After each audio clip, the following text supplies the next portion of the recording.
Hello, and it's Rita and Kevin from First Position. We have a very short video introducing you to one very important metaprogramme, a motivational metaprogramme that looks at direction. Okay, so before we go any further, what we would like you to do is, if you have something to write on and with, keyboard, notepad, pen and paper, whatever it might be. So what we'd like you to do, first of all, pause the video at any point where you need to write down, by the way. This is just a quick exercise. So the first thing we would like you to do is to choose an area of your life, a particular context, which might be something like health and fitness, or it might be work, career, business, whatever you call it. It might be family and friends, hobby and interests, for example. And when you've decided on your frame, write it down now, pause the video if you need to. And now the second thing we would like you to do is when you look at what you've written down there as your frame, let's take, for example, health and fitness. Ask yourself, what's important to you about health and fitness? And write down the first thing that comes to mind. And we're going to call that statement A. So do that now, pause the video if you need to. Okay, so welcome back. What we want you to do now is you've written a statement down, what's important to you about, for example, health and fitness. That's statement A. As you now look at statement A, ask yourself the question, what's important to you about that? And write it down, maybe a sentence or two. Pause the video if you need to. Welcome back. You've now written statement B down, and same process, final time. As you look at statement B, what you've written down there, ask yourself the question, what's important to you about statement B, and write that down, and that will be a sentence we're going to call statement C. Okay, welcome back. So you've done a drill down there with these three statements, and we're going to come back to those later on in this video. So now that's out of the way and you put that aside, let's find out more about this metaprogramme, motivation and direction. And when we talk about motivation and direction, what we're talking about here is this idea that we introduced earlier on when we talked about the concept of metaprogrammes, that most of them are a spectrum with one thing at one side, one at the other. In this case, the direction that we're talking about is towards and away from. So some people run a program that is getting them to be very towards in their thinking. Some people are running the program that is getting them to move away from things. And that's what we're going to explore now in this particular program. Excellent. So you're going to show us an example to illustrate that. Yeah, let's work through an example, and this particular example most people can relate to very well because it's about money. And we're going to start with person A, and person A has a level of income or money in the bank, whatever it might be, up here, and person A is very clear, as indicated by this line, this dotted line here, on the level of income finance below which they do not want to fall. So in other words, they're very clear on the things that they don't want in terms of money. Now, because they're at this point, at a moment in time, their motivation could be low because they're far enough away from the line as to not be troubled by it. So what can happen, though, at some point is that they might start to move towards this low level of money, below which they do not want to fall. So they become aware of this. They start to experience feelings about it. You know, I really don't want to fall below this particular level. So their motivation can kick in, and sometimes that motivation can produce results if it's turned into the right actions. So let's say that those actions are successful. They move further away from the thing that they don't want. Motivation tails off, and you know, they no longer have the same concerns. Now, at some point then, because they are no longer motivated, what can happen is they can start to move towards this line, this level that they don't want again. Motivation kicks in, they take action, and they can move away. So what we can observe with this away from pattern is quite often a pattern like this, where it's, oh dear, or something stronger, I'm getting close to the line, I need to do something about it, I need to take action. And often that action can be taken very quickly once that point's reached. Okay, so let's look at a person T now, starting at perhaps around a similar level, but on this occasion, the person is motivated by what they do want. And so they set themselves a target, a goal that's somewhat higher. And because they're not near it, they're motivated, they go towards it. And then hopefully, if their actions work the way they like and the way they want, they achieve that goal. Now, what's interesting, they could go two ways here, couldn't they? They could just carry on as they were, I'm satisfied, done it.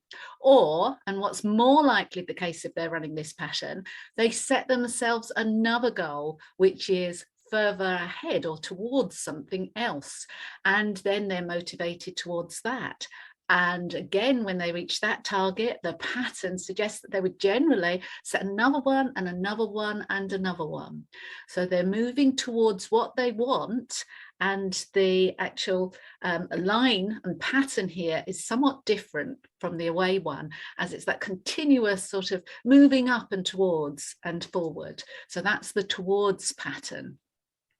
Now, a lot of us, when asked, would say, you know, what kind of strategy would be most useful to get the results that you want in life, and people would say, well, you know, obviously having a towards pattern.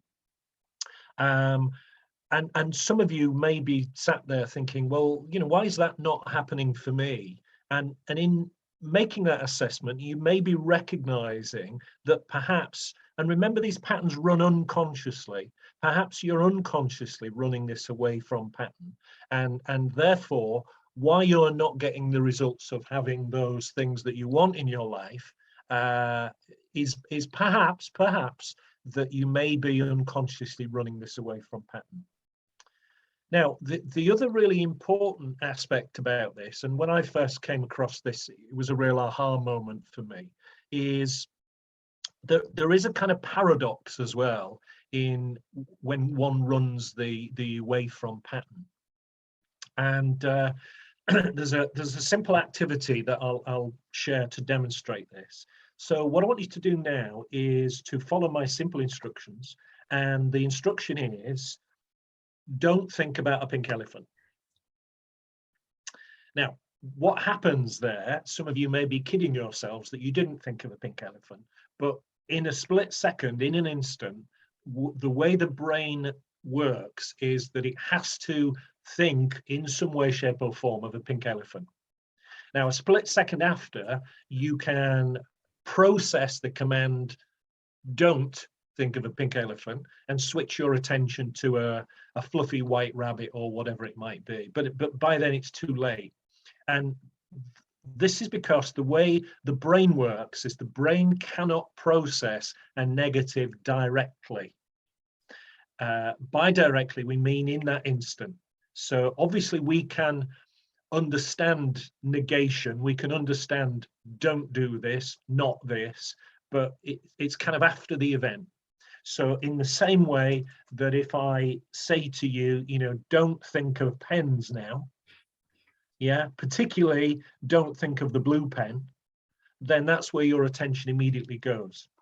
Now, this has real consequences, because if one is running the away from pattern, one is thinking about all of the things that we don't want.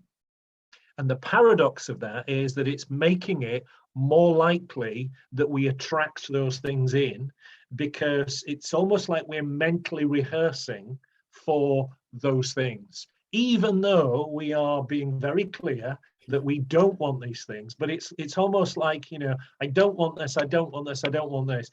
It's continually unconsciously reinforcing those things that we don't want, and therefore making them more likely. Wow. And it's an interesting one, isn't it, Kevin? And when we do coaching, and in many instances when we're setting goals for people, or when people come to us, they often come with a problem, something they're trying to get away from, something they're trying to change, something they don't want anymore. And one of the early questions we'll pose to the person is, and when that's gone, whatever it is that they didn't want, what do you want instead? And I wonder if you can guess the sort of responses we get. 9 times out of 10, or maybe many, many more, the person is stopped in their tracks. They haven't even considered or been able to imagine what their life would be like without that problem. They've been thinking, they've been asking themselves, they've been telling themselves, I don't want this, I don't want this, which meant that that was the focus of their attention for a lot of their waking and maybe sleeping time. So just a simple thing to help people not to be focusing on what they don't want is to ask them, when that's not there, what do you want instead? It's a very useful thing to do to help either yourself or other people. We had a great example of this a few years ago. We were working with an organization that were dealing with people that were being abused, that were in abusive relationships in some way. And we shared this idea with them. And what they were telling us was that they were often seeing these repeat patterns, that people would get with somebody who was abusive to them, and their main goal was to get out of that relationship. And sometimes they would succeed in doing that, but then a year, 2 years down the line, they would be seeing them again in that they'd gone into another abusive relationship. And that seemed to be indicating that the driver at the time was to get away from something. But unless you can manifest and imagine something that is if you like, a positive opposite, and bring that to life in some way, then you may be drawn to the other. So that was a good very example. Dramatic example, and I'm sure you can think of many examples in your own life, maybe less dramatic. It might be, well, I don't want to eat chocolate, I don't want that extra glass of wine, I don't want to be drinking too much, I don't want to be doing, but what we're doing is feeding our mind with that thing that we don't want, and it isn't always. And just another thought, organizationally, some of you will be in organizations, and those organizations may be spending a lot of time thinking about how can we stay in business. How can we ensure that we don't go under, or we don't have to do A, B, and C. And you still may be finding yourselves in that continual fight to stay afloat, or whatever it might be. We just wonder what would happen if you started to change the mindset within the organization of not just surviving, but what happens if you were thriving? How does that change the mindset? How does that change the way you work? How does that change the processes? Be interesting to know. And I suppose for that reason, for this particular meta program, we do, for long term, we think it's very useful to have that towards pattern driving us, to look towards what you're wanting rather than away from what you don't want. However, they are motivational drivers. And if you, often in the now time, in the current time, these drivers, the away from driver, it's the one that's got really big impacts, getting away from the stick. If you want to take action, if the place is on fire, I'd get away from the fireplace, you want to run away from it, but it drives action. The towards, you're setting the positive, focusing on the positive benefits as an incentive to bring someone with you. If someone is away from, you remind them of the consequences of it not happening. That's where the stick and the carrot analogy comes in. So in the short term, realizing that you have these drivers can be ever so useful to get you to get on with whatever you're doing, whichever one you are, to use that to motivate you to get on and do those behaviors that's going to get you results. Fantastic. In the longer term, we'd suggest steering yourself more towards maybe serve you better in the long term. Yeah. And in addition to kind of getting to know your own patterns, get to know those patterns of those people around you, particularly if you're in a position of leadership, managing others, working with others in any kind of ways. Are you using the the most effective means of motivating somebody. You know, if you are very towards in your approach to things, and you're offering people incentives, will that work for them? It might do, it'll work for some of them. But are you better using the motivator of an away from? Remember, it's about what works for individuals that's going to be the most effective. So hopefully what we've shared with you today will have increased your knowledge on this particular meta program and helped you to get some idea about which side of the scale you may be operating from, whether it's towards or away from. One other thing that will help, we set you that little activity right up top, which was about writing 3 statements on a drill down from one of your values, something like health and fitness, for example. If you go back now and have a look at those statements, you may find that they're obviously worded in a towards fashion or an away from fashion.